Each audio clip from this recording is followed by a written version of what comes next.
मी Saudi अरेबियामध्ये truck चालवते आणि ही ट्रक आहे माझ्याकडं. तर इथं नाही तुम्हाला डिझेल कसं टाकतात हे विषय जरा सांगतो. आपल्याच इंडियामध्ये पैसे देऊन टाकतात, पैसे म्हणजे स्कॅन करायला लागते, पैसे द्यायला लागते, असं द्यायला लागते. पण इथं सौदी अरेबियामध्ये तसं सिस्टीम नाही आहे. इथं वर चिप दिसतं का नाही पेट्रोल, त्या चिपमध्येच पैसे असतात. आता ही माझी ट्रिप भरल्या तर माझं फिक्स डिझेल आहे. कंपनी मला एकदा पैसे टाकते चिपमध्ये, माझं जेवढं डिझेल असेल तेवढं. तर 100, 200, 500, 1000 माझं जेवढं डिझेल असेल तेवढं एकाच टायमाला त्यात टाकत्या. त्यामुळे मला जेव्हा पाहिजे माझ्या हिशोबानं मला कधी टाकायचं डिझेल का नाही मी ते टाकू शकतो.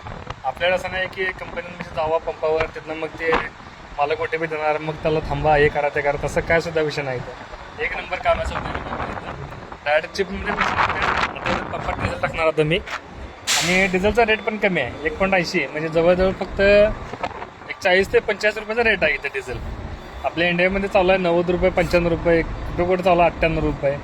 पण इथं 50च्या आत डिझेल मिळते. कारण इकडं सौदी म्हणजे डिझेलचाच कारखाना ना इथं, असं थोडक्यात इथं. तर भावांनो चला भेटूया अशा प्रकारच्या ट्रकिंगबद्दल माहितीसाठी, रोडवरच्या माहितीसाठी नक्की फॉलो करून जावा.